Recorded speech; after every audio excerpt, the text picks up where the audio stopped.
It's Sunday again, and of course it's the Your Take Show that is airing at about this time every single week. My name is Amanda and I am your host for this show. What do we do here? We talk about nutrition. We also make sure that we are learning lessons from the questions that you people in the community ask, so that we can learn how best we can deal with our nutrition challenges. That means this show is basically run by you and your inquiries.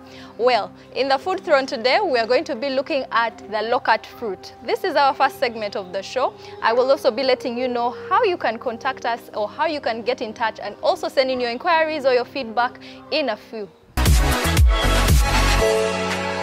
Looking at the low-cut fruit, it's such an exciting berry. I've actually done a YouTube video on my first experience tasting it, and I thought I should also extend this particular knowledge onto this show as well. So the low-cut fruit is a very bright yellow-orange berry that actually is tasty. It has a combination of tastes between mango, tangerine, and peach, if you've tasted peach. So it gives you that exciting flavor. I'm very sure that it's a very great fruit also for juices.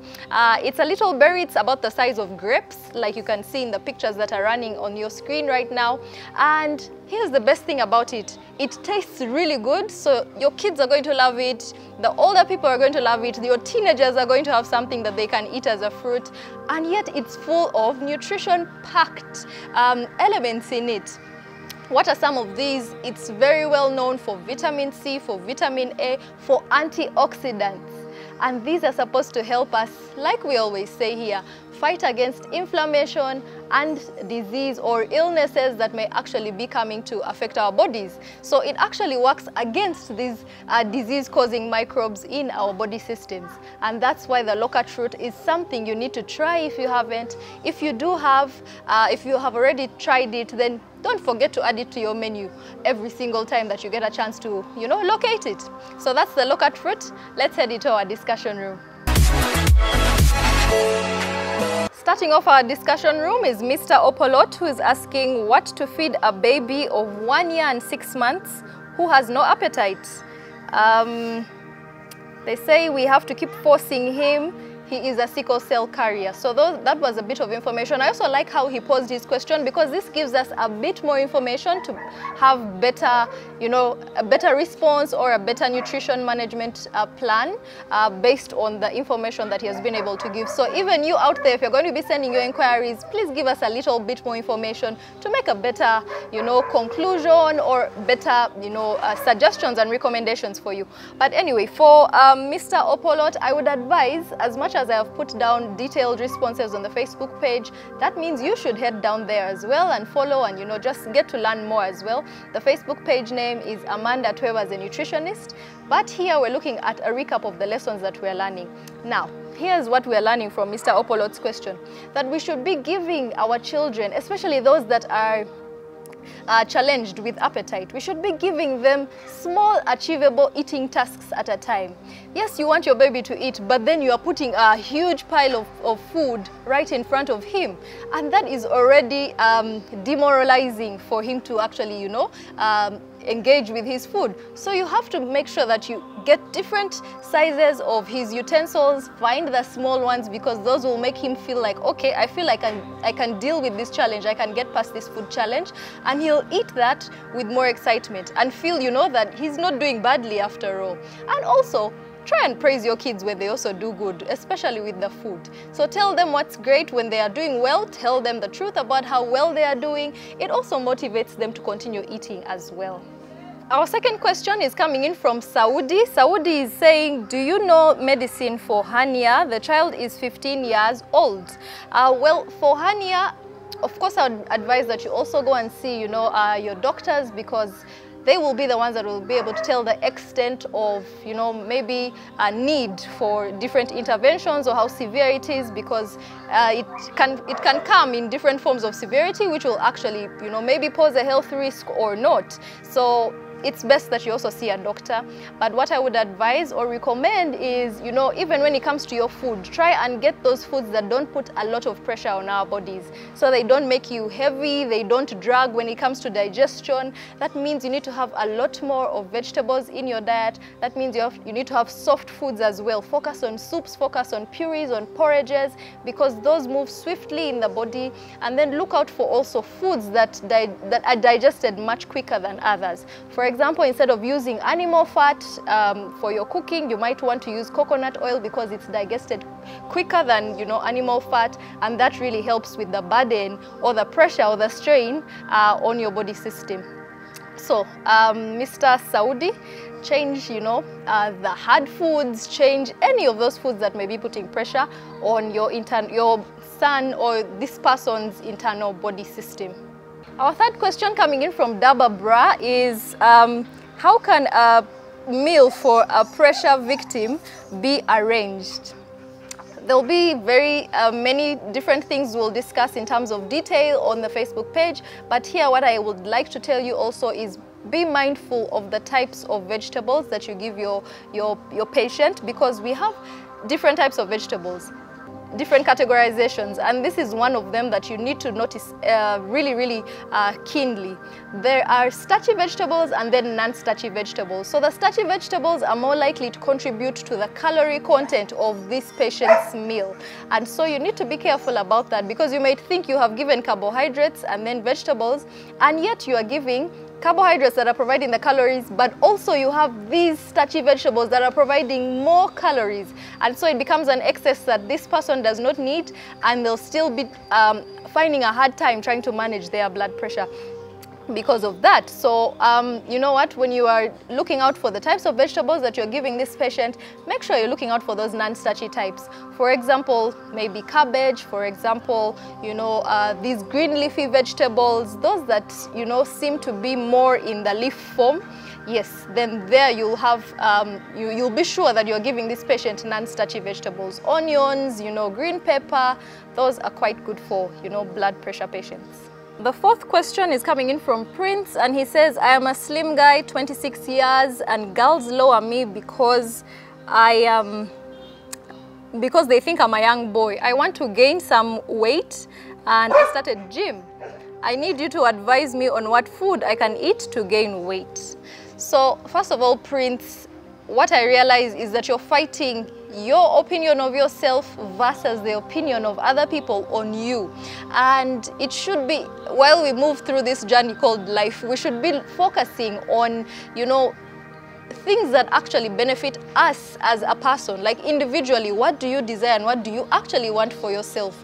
Please do not work on a health goal or a mission because others have told you to, or because others are, you know, making you feel invaluable or making you feel, you know, less of a person. It should be because you feel maybe you are way too heavy and you're uncomfortable, so you need to change something about that, or you feel like your immunity is low and you are weaker because you don't have enough body mass for your height, and that's why you need to, you know, work on this weight. It should be a health goal. So I would ask that you probably see a counselor so that you can deal with that esteem part as well throughout your health journey. But also I would ask that you try and refocus your goal or the motivation for this particular goal that you have. Change it from people lower me and people think I'm a young boy to I want to be stronger, I want to be healthier, I want to look and feel good within myself. It should be about you, Prince, because you're a prince, you're royalty, so you should be catering to yourself first. Like we said in the past episode, have patience with everything else, but first have patience with yourself, and you need to be kind to yourself first. So please do that. When it comes to our nutrition, let's look at our net protein. Let's have a lot more protein and let it be quality protein that we are having. For example, quail eggs, for example, collagen, supplements, probably protein shakes. I have put all that on the Facebook page, so you should go and scan through and you'll see more of that on the Facebook page. Let's head to our last question of the discussion room. The last question is coming in from Anna, and she says, I have low blood sugar and low blood levels. Because of this, I have hormonal imbalances, and over the years, I have been told to just eat and the blood boosters since I already have the deficiency. As much as I am not overfeeding, I don't like my weight. I have workout routines that don't seem to work. I want a nice body, but I want my health too. What to do? I am first of all so impressed with this question because she's talking about two important factors. Yes, she wants, you know, the physical appearance really matters. She wants to work on the weight, but she's also looking out for her health. And that's why she's asking, how can she go about having both of these, hitting two birds with one stone?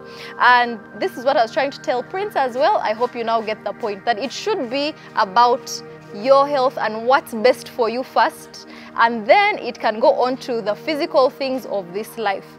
But for Anna, I also want to just, you know, point out, I've put down details on the Facebook page of the different foods like nuts that are really important for this particular phase of hormonal balance. But we should also take into consideration that you should also be patient with yourself, because when it comes to, you know, hormonal imbalance conditions, usually they make weight loss a bit more difficult than a regular person that may not be suffering this particular condition. So you have to, first of all, stress should be out of the way. Like, you have to have a proper stress management strategy for yourself, and then focus a lot on making your hormones happy, because if your hormones are happy, then you are going to have a little easier journey, weight loss journey, than if they are not. So keep that in mind, that yes, be patient with yourself, because the condition you have also makes it a little bit more difficult, but that doesn't mean it's impossible. It's very possible, so you need to keep striving. Look out for those nuts and drink healthy, really drink healthy. But on the Facebook page, you'll see all the other foods that you can actually, you know, incorporate into your diet. Now it is time for our take of the week. This basically is the most exciting or popular opinion of a partaker on our Facebook page. So our take of the week comes in from Benedict Kanjako, but let me pause you right there, because you need to get down to our social media platforms. You need to engage with us. I'm sure by now you have seen what the Your Take Show is about. If you are a new partaker, we like to call each other that in this community. Anyway, the different social media platforms are as follows. We have YouTube. I have actually just posted a video on YouTube, so you might want to go and check it out there. On YouTube, the YouTube channel name is Amanda Twewaze-Nutritionist. On WhatsApp, you can contact me via 0782152610. Send in those nutrition-related inquiries, and I'll be sure to, you know, hand them over to the Your Take Show as well. And then if you are a person that's an Instagram, you know, freak, then you will find me. My handle is Food Witness. Also on Blogger, I do have a food blog. The food blog address is amandatwewaze.blogspot.com. Well, as we said, the Facebook page is Amanda Twewaze-Nutritionist. So those are the platforms. Head down there, follow, like, engage. Let's build a wellness community, and let's push and front wellness. So Benedict Kanjako was actually responding to a question that was posed on the Facebook page, asking, how long do you wait before your child, to fight illness on their own immunity before you start rushing them to the hospital? And Benedict Kanjako says, anything to do with temperature rise, I don't wait.